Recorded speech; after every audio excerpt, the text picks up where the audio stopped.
Quran also, we know that it's believed that the devil or spirits of do evil things. So let's just say that evil things you want to do to that person, it happens through the spiritual means or the voodoo means, and it happens.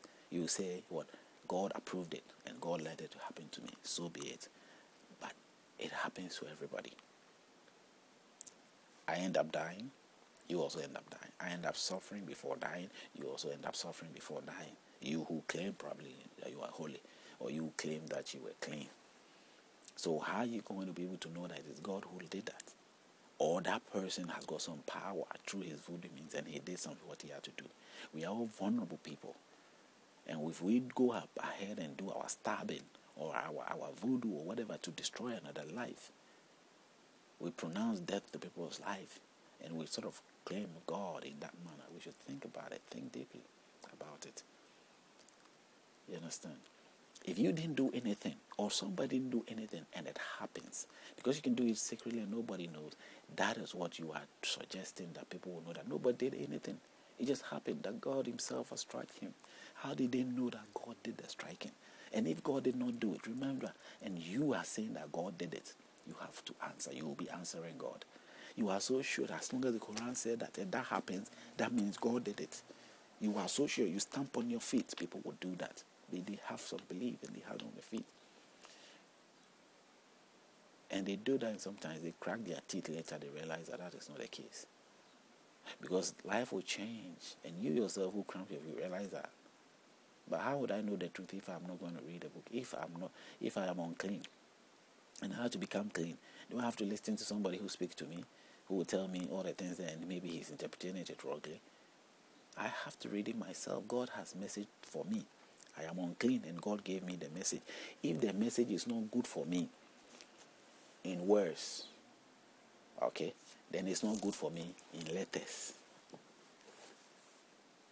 I mean, if it's not good for me verbally, like I'm speaking right now, if these words here, if let's say God speaking to me verbally, it's not good for me, or a great preacher or messenger from Muhammad is speaking to me personally, verbally to me, it's not good for me, and I'm unclean.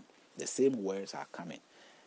That same words that come from his mouth, they put it on paper, and they call this holy book. Then this book also is not good for me. So the message is not good for me then. And if the message is good for me, it's meant for me to change and become clean. And it's good for me verbally for it to reach me. Then it's good for me also in the book.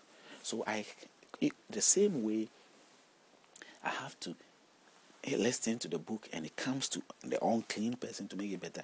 The same way it is necessary that I will have to touch this book or use this book so that I will read what is in there myself, so that it will, God is dealing, Allah is dealing with me personally, not you, the second person, or anybody else, whoever you might be. So it is necessary that it reach me so that I look at myself and make my sense out of it myself. So Allah will speak to me himself. You know, and then the words, because someone is speaking to me, I'm reading it, is going, because it's the same procedure, it's just a different method, verbally or written for you to read. If you can read and write, people have known that. That is why the book is on the shelf and people are selling. But even though this has come in, my main point is the test is still here, that in a book well guided, which none shall touch. It didn't say, it said touch. So touch is touch. I can't touch. Maybe there is another meaning.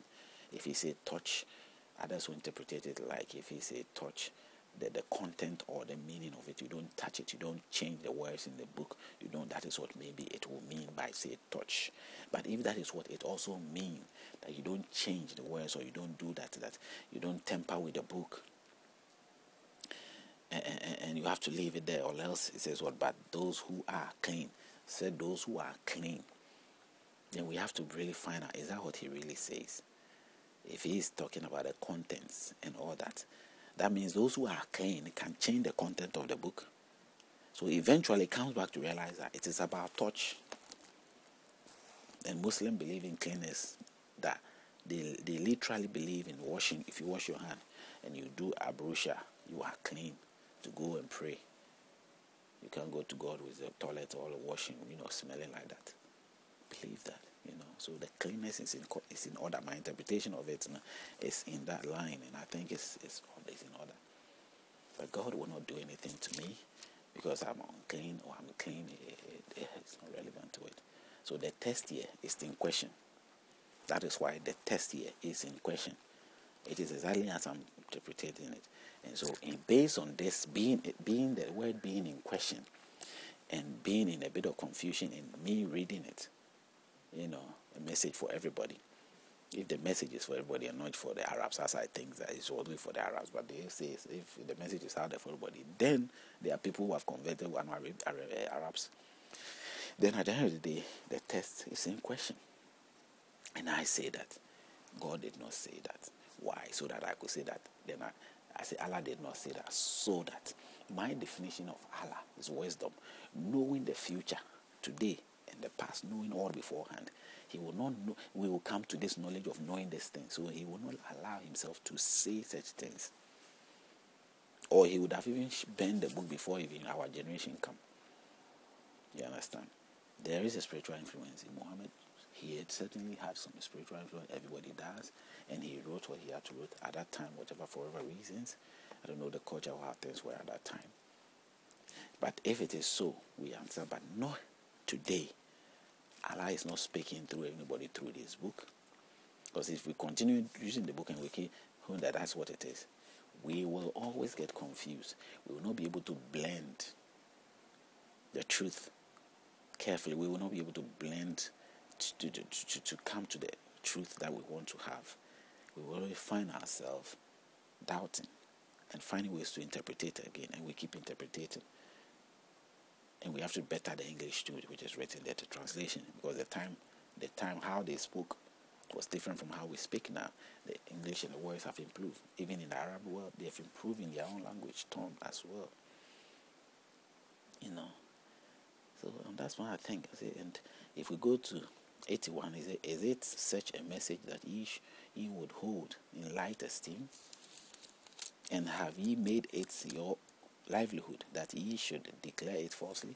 You've made it, take it upon yourself to declare it falsely? That's the question here.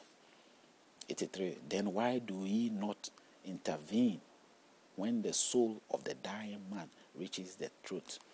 When a man is dying, whether he's being cut in the throat or if you are declaring to be false, when somebody is put into that situation and he's dying, why don't you go and help? Or try to stand in the way? Because sometimes when people think of these tests and they take the life of other people, it's like a challenge. If you people think that what we are preaching is not from God, it's not from Allah. Allah gave us, decreed us to take this man's life, truth, for he is wrong and he is that. Come and challenge us, come and intervene. And you see what will happen to you. Such a test it does encourage people that is, give them confidence to continue taking life who they feel has blasphemed. Just like in the times of Roman. If you read, there's a film that they do recently from Hollywood, Goya's Ghost. The Goya's Ghost, Goya''S, Ghost, as in normal ghost, spelling, you look at that film. The same suggestion was made to another priest at that time, and whether it's a fiction story or not, but suggesting that time when the Romans were ruling at that time, and before the Napoleon War or something took over, and the France came in to help and take over the empire, and everything changed, and the man began to the church began to split and all that. Somehow one man had to kill or take a child from another family, claiming that they were worshipping a Jewish worship because their ancestors were coming from Jewish areas, and it was wrong for them to go back and practice that Jewish thing. So they have to question their daughter if she really did that. They took the daughter in. The man took her daughter in himself, and in that Roman monastery, the gate, you knock, you send your child in, they lock the gate, and you are in there. It's a big place, just like you go to Rome. Today it's open, but before, if such a place is closed. And her daughter went in there. They asked. She says, no, she doesn't know, because the father even said that he is the only one who knows about this. His children doesn't even know they are coming from Jewish people. They are Jewish people. His children doesn't know that they are Jewish people. He has kept it from his children.